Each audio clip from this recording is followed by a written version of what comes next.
Bienvenidos una semana más a nuestro noticiero semanal de Radio Internacional de Noticias. La policía egipcia interviene para impedir que China argumentaran en Nueva York ante la comisión. Como noticias nacionales presentamos Medio centenar de asociaciones pro vida han convocado a facilitar datos precisos al respecto a la... Terminaremos con noticias de la Santa Sede. El Vaticano recoge firmas para defender a no nacidos. de la Conferencia Episcopal Italiana. Bienvenidos una vez más a nuestro noticiario semanal de Radio HM. Hoy les saludamos Isabel Jordán y Teresa María Pérez. La Fundación Eucamami HM Televisión publicó esta semana el clip Busco Amor, entra por la puerta de mi misericordia.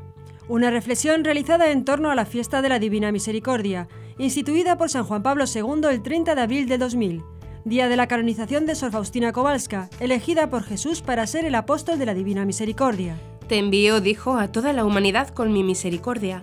No quiero castigar a la humanidad doliente, sino que deseo sanarla, abrazarla a mi corazón misericordioso. Tú eres la secretaria de mi misericordia.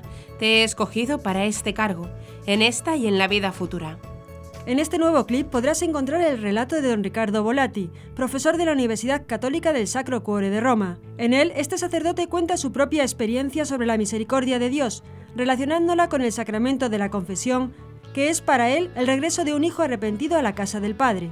Me impresiona siempre el hecho de que cada vez que voy a confesarme, en el sacramento de la confesión, en este gran misterio del perdón que nosotros recibimos, hay un signo evidente del corazón de Jesús que corre hacia nosotros, se acerca a nosotros, nos abraza. Don Ricardo señala que Dios nos ha creado libres y por eso corre el riesgo de que nos alejemos de Él. Pero el misterio de la misericordia nos hace entender que Dios no se resigna a esta distancia. Nosotros nos alejamos de Él, pero Él se vuelve hacia nosotros, busca acogernos de nuevo, y su corazón colma la distancia. Insiste en un punto trascendental para no confundir la verdadera misericordia con otros sucedáneos. En la misericordia, Dios nos acoge como somos, pero no nos deja como somos. Del mismo modo, tampoco nosotros podemos ser indiferentes ante la necesidad que tienen otras personas de experimentar este encuentro con el corazón misericordioso de Dios Padre. Mirando a nuestro alrededor vemos que tantos hombres viven sin Dios. Al salir del sacramento de la confesión, la experiencia del corazón de Jesús que ama nos hace sentir en nuestro corazón el deseo de acompañar a todas esas personas a conocerlo, encontrarlo y amarlo. La Iglesia celebra esta fiesta el segundo domingo de Pascua porque así lo pidió el Señor en estas revelaciones, afirmando además que el alma que se confiese y reciba la Santa Comunión obtendrá el perdón total de las culpas y de las penas.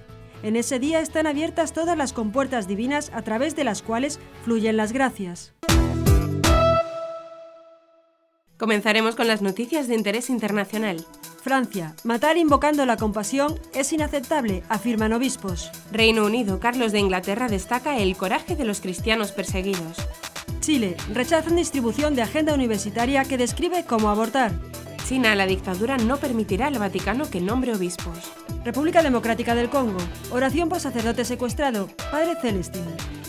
Pasaremos después a las noticias nacionales. 2 colegios diocesanos atenderán a escolares de familias con dificultades. Espectacular discurso de Elvira Roca que desmonta el feminismo.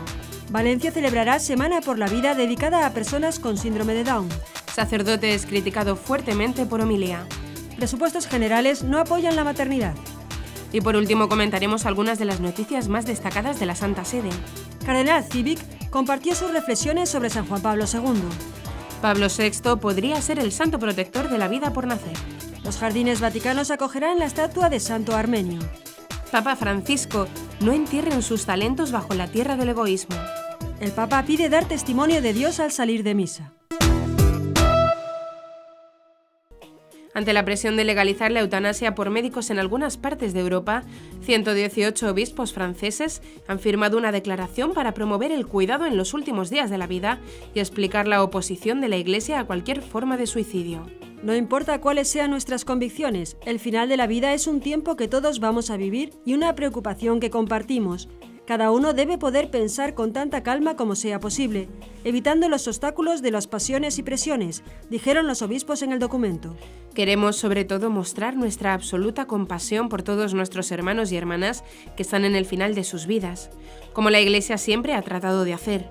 Ellos se muestran a sí mismos en su debilidad, su existencia es una llamada. ¡Qué humanidad! ¡Qué atención! ¿Qué clase de solicitud les mostraremos a aquellos que viven entre nosotros?, continúan diciendo los obispos. La declaración llamada El fin de la vida, sí a la urgencia de la fraternidad, fue firmada por 118 obispos franceses el 22 de marzo.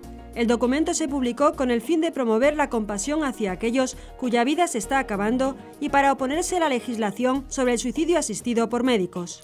En dicho documento, los obispos galos aplauden a los profesionales médicos que proporcionan a las personas cuidados paliativos en esos momentos finales de la vida. Aceptar el suicidio asistido por médicos en Francia sería contradictorio, continúan, ya que en el país se está promoviendo la lucha contra el suicidio. Matar, incluso pretendiendo invocar la compasión, no es, bajo ningún concepto, cuidar. Es urgente salvaguardar la vocación médica, resaltaron los obispos.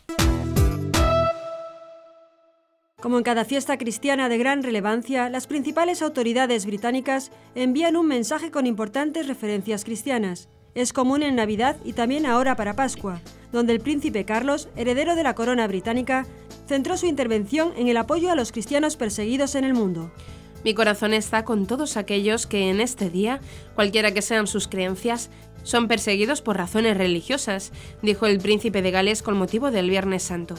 En este momento de Pascua, cuando nos acordamos del sufrimiento del Señor hace 2000 años, pensamos especialmente en aquellos cristianos que están sufriendo por su fe en muchos lugares del mundo, dijo el príncipe de 69 años.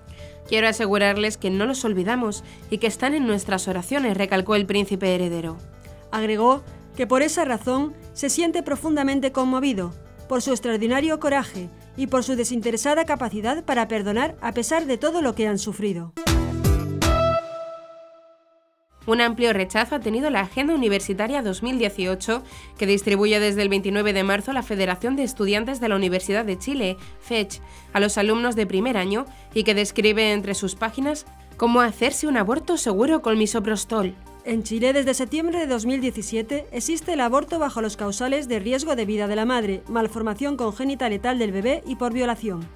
Para esas causales pueden utilizarse bajo exclusiva administración del método tratante el misoprostol. De lo contrario, la acción queda fuera de la ley. El misoprostol, indicado originalmente para úlceras gástricas, es usado actualmente también para abortar. El instructivo de la FECH, además de describir el funcionamiento del fármaco, indica cómo puede conseguirse y usarse para que no queden rastros del aborto, entre otros puntos. Esto desató la polémica en las redes sociales.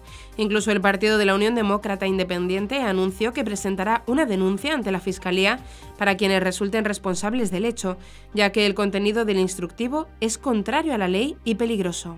El Ministerio de Salud dijo al diario El Mercurio que la autoadministración del misoprostol puede tener efectos secundarios graves, incluido desgarro del músculo uterino que puede provocar hemorragias graves, extracción del útero, histerectomía y muerte de la madre o el hijo. El rector de la Universidad de Chile, Ennio Vivaldi, defendió la autonomía de la FECH y expresó que no van a vigilar ni a censurar en la forma en que ellos manejan sus agendas. La dictadura china afirmó el 3 de abril que es sincera en sus negociaciones para intentar solucionar las diferencias con el Vaticano, pero advirtió que no tiene la menor intención de permitir que el Papa nombre a los obispos en su país. China siempre ha sido sincera sobre la mejora de las relaciones con el Vaticano. Hemos dado pasos concretos hacia ese objetivo y tenemos un canal fluido de comunicaciones, señaló Chen Zhongrong, portavoz de la Administración de Asuntos Religiosos. Chen, en la presentación del libro blanco del gobierno sobre la situación de las distintas religiones en este país, no ofreció detalles sobre la situación de las negociaciones para la normalización de los lazos entre ambas partes. La presentación del libro blanco tuvo lugar después de que en las últimas semanas haya habido varias filtraciones e informaciones sobre la supuesta inminencia de un acuerdo entre ambas partes para solucionar las diferencias que se centran esencialmente en el nombramiento de los obispos. Sin embargo, Chen no dio muestras de flexibilidad por parte de Pekín y se mantuvo fiel a la línea oficial, que mantiene el principio de no permitir que entidades extranjeras interfieran en los asuntos religiosos chinos. Además, Chen, en un ejercicio impresionante del cinismo, precisó que Pekín busca una gestión más democrática de la religión católica, a fin de evitar la dictadura de un solo hombre, aunque sin afectar a los principios de esa fe. En ese sentido, Chen recalcó el liderazgo del Partido Comunista sobre los asuntos religiosos en todo el país. El obispo de Goma, República Democrática del Congo, Théophile Kaboy Ruboneka, ha explicado a la agencia Fides que la iglesia local hace todo lo posible para conseguir la liberación del padre Celestin Ngango, secuestrado tras celebrar la misa de Pascua el domingo 1 de abril. Los secuestradores se pusieron inmediatamente en contacto con la parroquia del sacerdote solicitando una suma absurda, $500.000. Ahora están pidiendo 50.000. Pero, ¿dónde podemos encontrar tal cantidad? Es imposible. Estamos tratando de negociar con los secuestradores, pero no es fácil. En la última llamada telefónica que hicieron a la parroquia, reiteraron su petición de $50.000, indicando además que no tienen intención de disminuir la cifra y cortando la comunicación. No tenemos otra forma de contactarlos, manifestó el obispo Kaboy. Estamos haciendo todo lo posible para procurar la liberación del padre Celestin, expresó. Kaboy explicó que nuestra zona está llena de secuestros prácticamente diarios, pero en general las sumas solicitadas son mucho más bajas que la que piden por la liberación del padre Celestin. Suelen oscilar entre los $500 y $2.000. Esta es la primera vez que se exige una cantidad tan grande. En ese sentido, el prelado hizo un llamado a todos los fieles para que recen por los habitantes de Kivu del Norte, ya que el secuestro del padre Celestin es solo uno de los muchos episodios que suceden aquí. Los secuestros son diarios, es una tragedia continua causada por un comercio inhumano. Los colegios diocesanos Santiago Apóstol del barrio de Cabanyal y Nuestra Señora de los Desamparados de Nazaret abrirán sus puertas a partir del 3 de abril, en las vacaciones escolares de Pascua, para atender a niños de familias con especiales necesidades. Los alumnos de los ciclos de infantil, primaria y secundaria recibirán atención tanto desde el punto de vista educativo, con refuerzo de tareas y actividades lúdicas, como alimenticio, con desayunos y comidas, según fuentes de la organización. Así, desde este 3 de abril y hasta el viernes 6 de abril, los centros permanecerán abiertos de 9 a 2:30 para atender al alumno al que se le va a dar desayuno, almuerzo y comida, así como acompañamiento lúdico con talleres y juegos, y académico con repaso de materias y apoyo de los deberes del colegio y dinámicas para potenciar su desarrollo integral, han añadido. La iniciativa, que cuenta con la colaboración de Cáritas Diocesano de Valencia y la Fundación Colegios Diocesanos, está dirigida a alumnos de los dos centros y también a niños que no son alumnos, de familias que atraviesan dificultades, porque el objetivo es abrir los centros al barrio, en un proyecto que va más allá del colegio. De esta forma, continuamos con la propuesta del propio cardenal arzobispo de Valencia, Antonio Cañizares, de abrir las puertas de los colegios diocesanos al alumnado de familias con dificultades económicas en los periodos vacacionales, según las mismas fuentes. Elvira Roca, la filóloga y autora de Imperiofobia y Leyenda Negra, interviene en una reciente reunión en el Congreso de los Diputados ante decenas de mujeres y con presencia de la presidenta de la institución, Ana Pastor, y que supone un torpedo en la línea de flotación argumentiva del feminismo radical que traslada la lucha de clases a la lucha entre sexos. En apenas 4 minutos, recogidos por la Contratelevisión y con una serenidad que contrasta con la habitual agresividad de las defensoras de la ideología de género, Roca expuso con sencillez algunas verdades difícilmente refutables. Sobre la maternidad. Es muy difícil que en algún momento de la vida, siquiera sea para renunciar, no tengamos que planteárnoslo. Sobre la conciliación. Una de esas elecciones es pensar que las mujeres solo tienen un valor social si hacen exactamente lo mismo que los hombres y como los hombres. Sobre quererlo todo, porque todo se paga a un precio, y por tener hijos se paga a un precio si queremos tener una trayectoria profesional. Sé de lo que hablo, yo renuncié a cosas que supuestamente tenían mucho valor para poder tener hijos, y no me arrepiento ni un minuto. Sobre discriminación. De las situaciones de discriminación, los hombres no tienen la culpa, y ellos también padecen situaciones de discriminación en muchísimas ocasiones en su vida, y no lo dicen. Sobre el enfrentamiento contra los hombres. Convendría no convertir a media humanidad en enemiga de la otra media, entendiendo que la siguiente generación depende de que media generación se entienda con la otra media. Del 10 al 15 de abril tendrá lugar en la Archidiócesis de Valencia, España, una Semana por la Vida, dedicada especialmente a las personas con síndrome de Down y que se celebrará bajo el lema «Con las personas Down, defendemos la humanidad». Los actos han sido organizados por el Secretariado Diocesano para la Defensa de la Vida, al que también se han unido otras entidades. El primer evento será el martes 10 de abril a las 7 de la tarde. Se proyectará el corto Distinto en el Palacio de Colomina, en Valencia. A continuación habrá una mesa redonda con representantes de las fundaciones Asin Down, Jérôme Lejeune y Levante UD. El precio de la entrada a la mesa redonda, 5 euros, irá destinado a la Fundación Asin Down, fundada por familias con hijos con síndrome de Down, y que pretende facilitar y promover los medios necesarios para conseguir su desarrollo integral y favorecer su inserción sociolaboral, familiar y educativa. El viernes 14 se celebrará una misa en la Catedral de Valencia, presidida por el cardenal Antonio Cañizares, arzobispo de Valencia, en donde se bendecirá a mujeres embarazadas y a los niños menores de 2 años, así como a personas con discapacidad y familias acogedoras de discapacidad. Como broche a la semana, algunos representantes de asociaciones organizadoras de esta semana participarán en la marcha convocada por la plataforma Sí a la Vida, que tendrá lugar en Madrid el domingo 15 de abril. La Semana por la Vida se celebra con motivo de la Jornada por la Vida, que coincide con la solemnidad de la Anunciación del Señor, cuya celebración litúrgica tiene lugar este año en la Archidiócesis de Valencia el martes 10 de abril.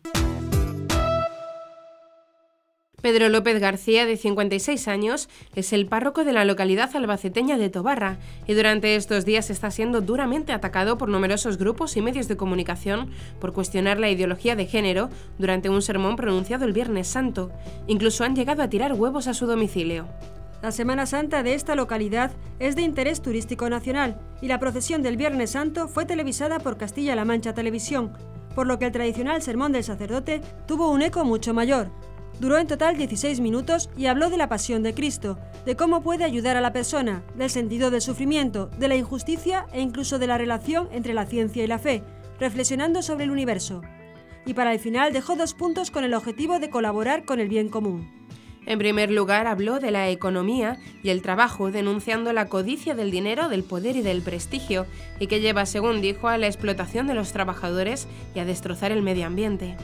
Posteriormente lo hizo sobre la ideología de género y de la asignatura que el próximo curso se impartirá en la región, Educación para la Igualdad. En total, el párroco habló 4 minutos sobre este punto, pese a que en los medios pareciera como si solo hubiera hablado de eso. El presidente del Foro de la Familia, Ignacio García Juliá, manifestó tras analizar el proyecto de ley de los presupuestos generales del Estado para 2018 que el Gobierno ha trasladado al Congreso, que en ellos no hay una verdadera apuesta por la maternidad.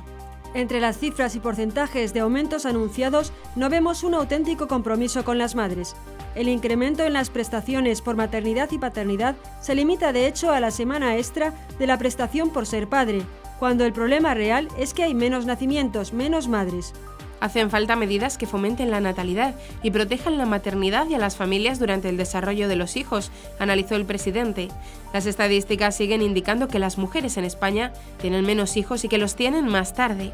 Las iniciativas incluidas en estos presupuestos no son suficientes para revertir este escenario.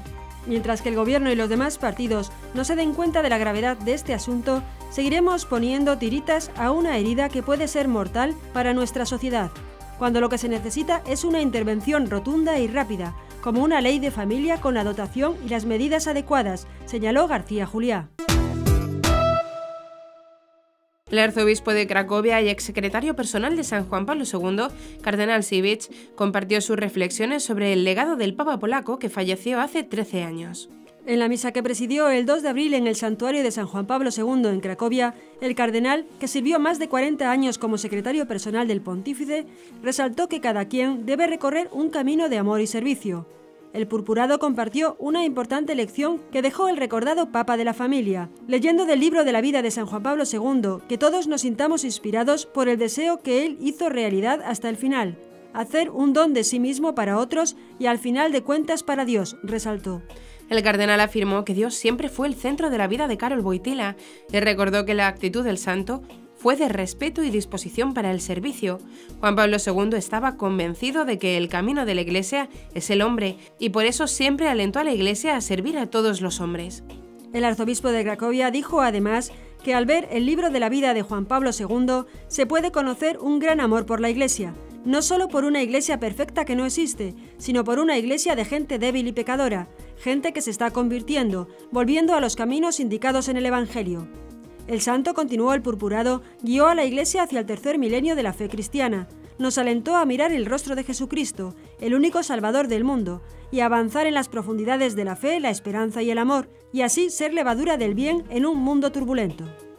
Que el Señor resucitado nos fortalezca para proclamar la alegría de su Evangelio a todos quienes nos encontremos en la vida, concluyó. El postulador de la causa de canonización del beato Papa Pablo VI afirmó que el pontífice, autor de la encíclica Humane Vitae, podría ser el santo protector de la vida por nacer. En declaraciones a Ciprensa, el padre Antonio Marrazzo señaló que por los milagros que se han obrado por intercesión del fallecido Papa, en los que los protagonistas eran bebés en el vientre de sus madres, Pablo VI podría ser invocado como el protector de la vida por nacer.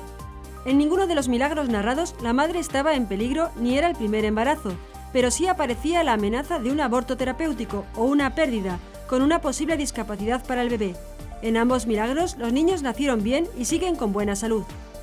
Estas circunstancias recuerdan lo afirmado por el Beato en su encíclica Humane Vitae, en el número 14, que señala: en conformidad con estos principios fundamentales de la visión humana y cristiana del matrimonio, debemos, una vez más, declarar que hay que excluir absolutamente, como vía lícita para la regulación de los nacimientos, la interrupción directa del proceso generador ya iniciado y sobre todo el aborto directamente querido y procurado, aunque sea por razones terapéuticas. En la Humane Vitae, considerada por el Papa Francisco como la gran genialidad profética, Pablo VI también alertó sobre las consecuencias de usar métodos anticonceptivos, entre ellas la infidelidad conyugal, la degradación moral, la pérdida del respeto a la mujer y el uso de estos métodos como políticas de Estado.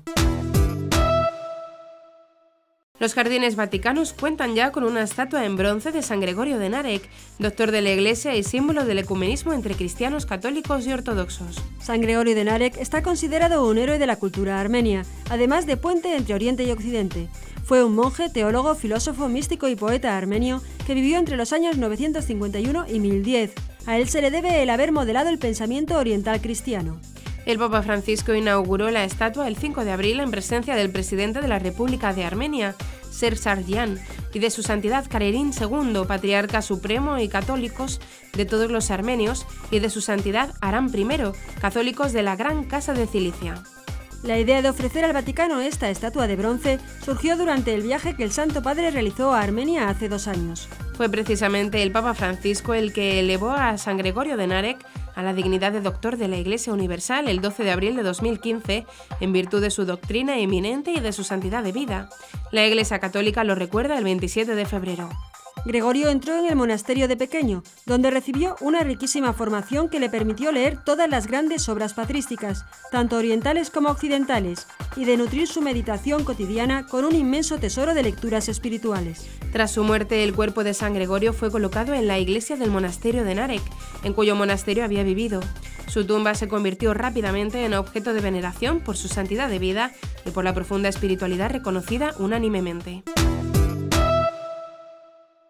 Al comenzar el mes de abril, los 300 jóvenes de la organización Manos a la Obra de Rosario, Argentina, recibieron emocionados una carta del Papa Francisco en la que los alentó a luchar siempre para no enterrar sus talentos bajo la tierra del egoísmo. La misiva del Santo Padre llegó como respuesta a una carta que la ONG católica le envió en septiembre de 2016, donde explicaban los proyectos solidarios que realizan hace 8 años y que están vinculados a la profesión de sus integrantes, entre ellos abogados, odontólogos, médicos, ingenieros, ecónomos, etc. En los últimos trabajos solidarios de la organización, impulsada por la Pastoral Universitaria de la Archidiócesis de Rosario, se inscribieron más de 450 personas. En su carta, el Papa Francisco les agradeció por haber compartido conmigo esta iniciativa, pero gracias sobre todo por haber salido de ustedes mismos y ponerse en camino del encuentro de las personas necesitadas para servirlas con sus talentos. Para servir hay que vencer la tentación de la indiferencia, abriendo bien los ojos y el corazón para aprender a ver en el otro a una persona con dignidad y abriendo bien las manos para acercarse a ella con respeto y generosidad, venciendo nuestro egoísmo y nuestro miedo al compromiso, sostuvo el pontífice. Finalmente les aseguró su oración por ellos y las personas a las que ayudan, para que sientan en todo momento el amor del Señor que nos llamó a una vida de entrega y de servicio. Les ruego también que no se olviden de rezar por mí, que Jesús los bendiga y la Virgen Santa los cuide, concluyó el Santo Padre.